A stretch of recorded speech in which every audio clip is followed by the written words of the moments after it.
Instagram, I'm back. This whole thing is a miracle. Who knows if it's working or not? I'm just going to keep talking. Back to you, Taylor. Okay, cool. We'll see if it's... we're back. Oh, I see you. Yeah, okay, cool. Awesome. Okay, so the next question. Okay, asked on Instagram earlier today, how can one get over the guilt of underperforming for a long time instead of leveraging it?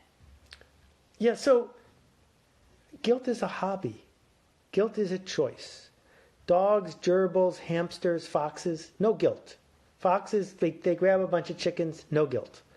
Guilt is getting in the way. Pressfield would call it the resistance. If you are using guilt to keep you from confronting your possibility of making things better, well then either decide you like doing that and keep doing it, or stop doing it and make things better.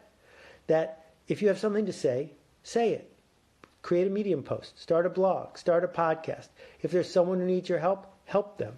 If you can figure out how to organize a bunch of volunteers for a soup kitchen and keep yourself safe while you do it, go do it.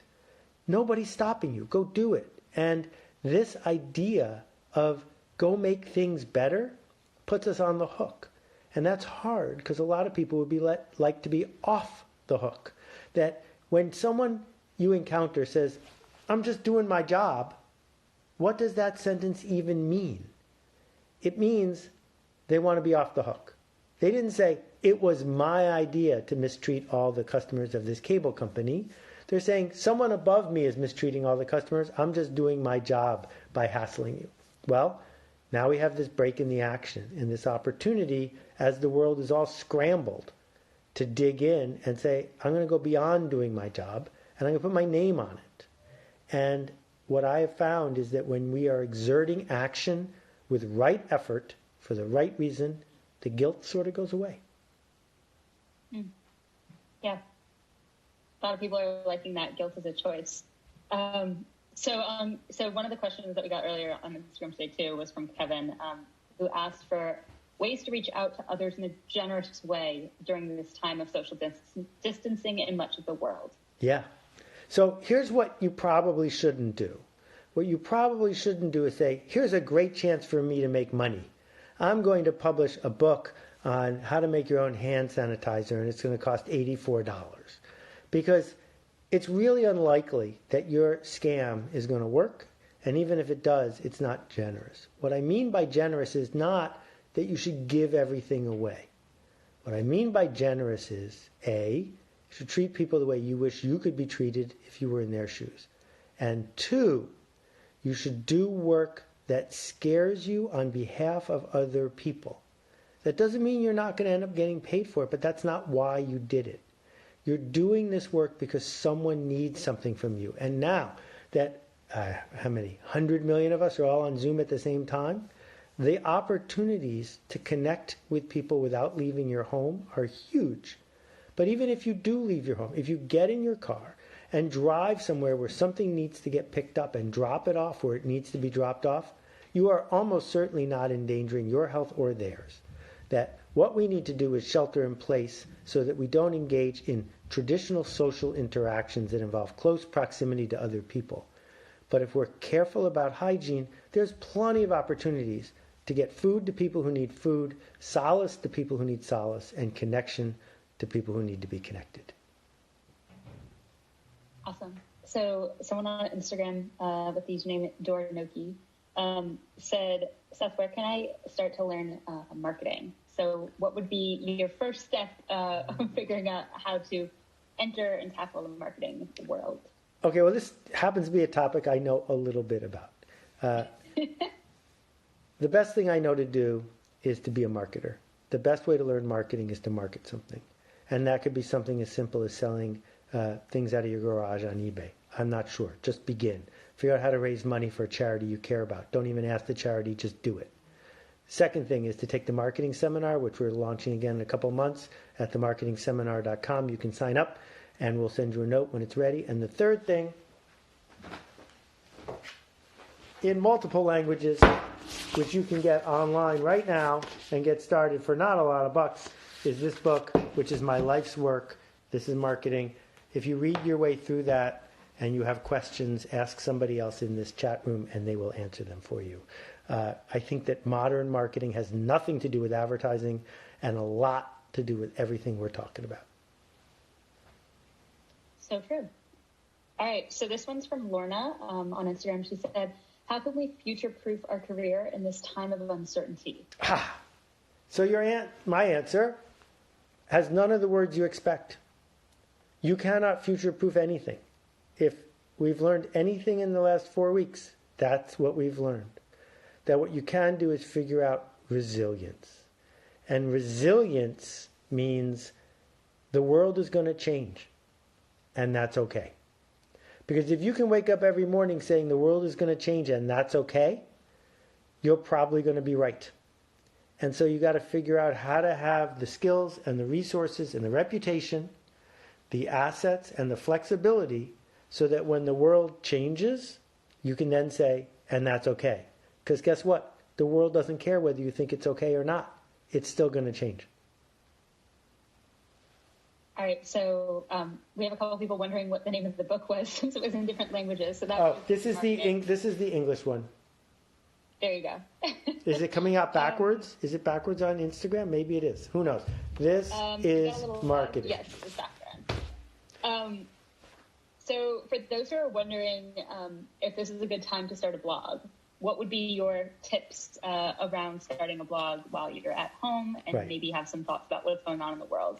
We have a few people asking about that. Yeah, everyone should start a blog. It's free. You should blog every day. It is as important as bathing. And if it makes you uncomfortable, then I think you should blog under another name. Just make up a name, blog under a pseudonym. And after you've blogged 10 days in a row, you might be comfortable enough with it that you could put your real name on it. But maybe not. Just keep doing it every day. The reason you do it every day is if it's Wednesday, you're saying to yourself, I need to blog something tomorrow. And you'll spend part of Wednesday thinking about what you're noticing in the world, what's helpful, what's your point of view, and then you'll blog it on Thursday. And so each day, this practice causes you to get good at noticing things, causes you to become the person who's a little bit more helpful because you have a way to talk about it. That's very nice. So Derek on Instagram just asked how you work on resilience on a daily level. Yeah, resilience on a daily level. I don't know about you, but every single day something doesn't go the way I expect. You're on your way to work and there's a traffic jam because you went route A instead of route B. You have a meeting and you thought it was going to go one way and it went another way.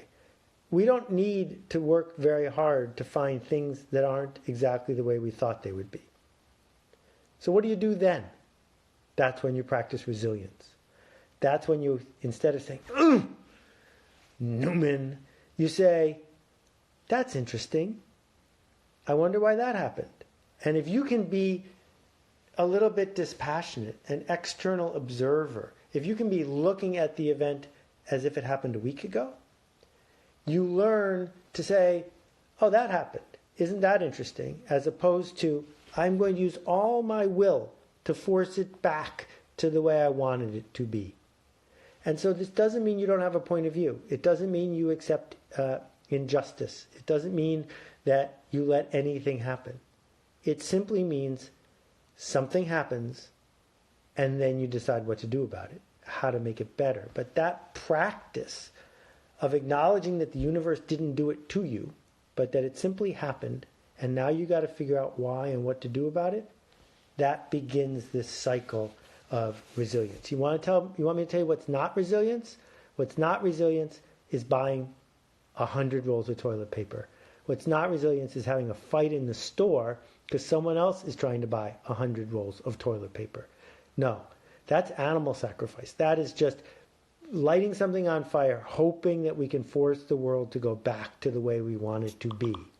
And that's not something we need to do. I will say I was very excited to get the last package of chicken and apple sausage at Trader Joe's the other day, but I didn't need 100 packages of it. The other thing I would say, too, is my mom always said, if you knew what was going to happen, then wouldn't life be boring? Which I think is a very good point. and goes on that path. So we have a question from Kaylee. She's saying, how do I find personal validation within myself that I'm doing the right thing? Exactly. Oh, these are such good questions. Where will you find the personal validation that you're doing the right thing? You know what's futile? You know what is never sufficient? Reassurance. Reassurance is never sufficient, because even if you're lucky enough to get some, like someone just nicely tweeted in this Instagram thread, I don't know what that's called, nice glasses. Woo, I was reassured. I could have worn these today, but I didn't. Nice glasses, so I feel good. But then the next person doesn't say nice glasses. What, you didn't like my glasses? And then the person after that didn't like my glasses. In fact, almost no one liked my glasses today except for that one person. I need more reassurance. The point is, it's futile. Looking for it doesn't help us. What helps us is realizing that we have an opportunity to make things better. We do our best, and you know what your best is. You know how far. Henry, you can hang up now. Henry says my glasses suck. It's so distracting to have glasses trolls in the middle of a rant. Okay, it's all right. Angela just said she likes my glasses. Anyway, you know when you're extending yourself all the way. And when you extend yourself all the way, if it works because you've had the outcome you seek, do it again. If it doesn't work, try to figure out why it didn't work and do it again. But looking for reassurance from yourself or from other people, that's a trap. It's a trap like guilt. It's a way to hide. So Ren is wondering, kind of following up on what we were talking about with blogs, and we'll just take a couple more questions here. He said, how do I go about finding out how to write every day? And I want to add to that, what to write about every day. Yeah. Because I think a lot of people fall into that trap of, I don't know what I'm going to write about, so I just better not write. Yeah, so the first one's pretty easy. Do you ever wake up in the morning unable to speak anything with talker's block? No one who is physically healthy gets talker's block. We wake up and we start talking. Well, just write down what you said. Now you know how to write. Now the question is, could you write better? Well, the answer is probably. And how will you do that? Well, let's think about how you learned to ride a bicycle. Because I'm guessing the first 200 times you rode a bicycle, you weren't that good at it. And now you know how to ride a bicycle. Did you do that by reading a book on how to ride a bicycle? By asking a bicycle rider, tell me some tips on riding a bicycle? No. You learn it by riding a bicycle. How do you know what to write about? Well, you should write about some things that aren't worth writing about and see how that feels, and then write some more. And one day, you will write about something you're glad you wrote about, and now you will know how to find things to write about. Awesome. This question I really love. It's from Tanya, and she said, how can I practice courage? Okay, so courage is a Wizard of Oz word. I love Wizard of Oz words. You may recall the lion, the cowardly lion, had an insufficient amount of courage. And then when the wizard told him he was more courageous than he thought, because after all, he had stood up to the Wicked Witch, he had supported Dorothy, he had helped them through the poppies, he had done all of the things that a courageous person does.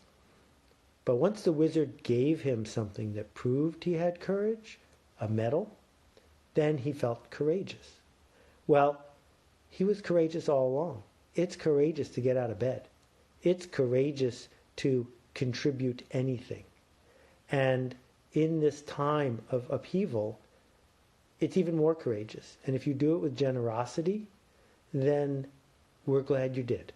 So practicing courage involves seeing what is possible and making things better, without a lot of discussion with yourself, without a lot of dialogue, and the wizard isn't here, so you're not going to get a medal. But what you might get is practice. Practice in what the Xanders call the art of possibility, right? The possible. Seeing that if you were a courageous person, you would do that, go do that. Start small. Tiny, tiny, tiny small. Start small. And then you go on to the next thing and the next thing. So, here you go. Awesome.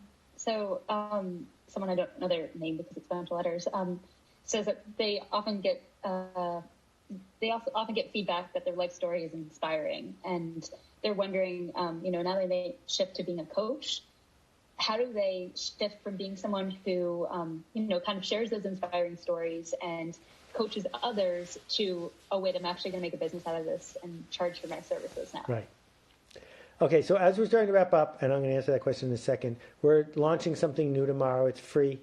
If you go to akimbo.com tomorrow morning, you can see at akimbo.com, we will be sharing something new. I hope you'll check that out. In the meantime, here's the thing about building a practice and a business as a coach. There are only two kinds of people in the world. People who need a coach and people who don't. And you may decide that lots of people on earth need a coach. Okay, among that group, there are two kinds of people. People who have a coach and people who don't. If you want to grow a business as a coach, you got to persuade people who already have a coach to fire the coach they have and hire you. This is not easy to do. The other thing you got to do is persuade people who don't think they need a coach that they need a coach. This is not easy to do. And so, you have a challenge. And part of the challenge is learning to be a good coach. Learning to be a good coach isn't that easy.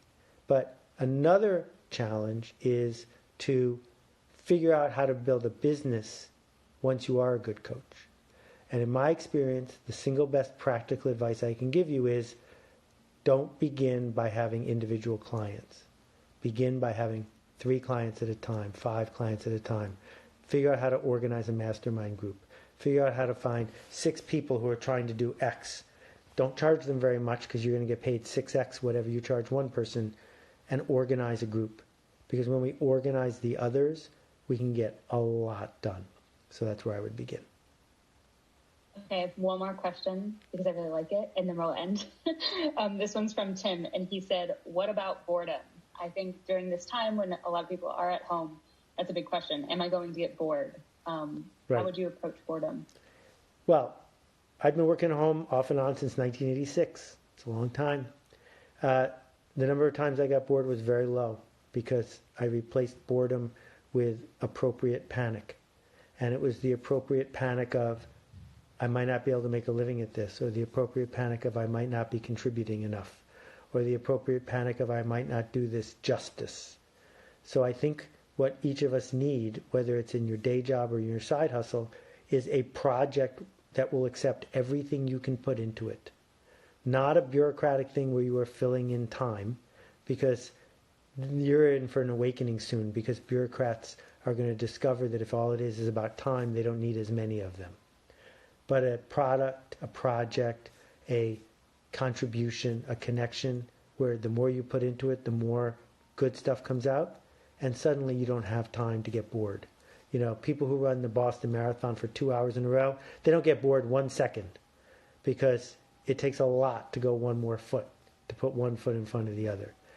But at the end of the day, the person who ran the Boston Marathon says, I did something useful today because I gave everything I had to this. And I think that's a better life. It's the life I've been leading for 59 years. That idea that we get a chance today to do something today, go do something today.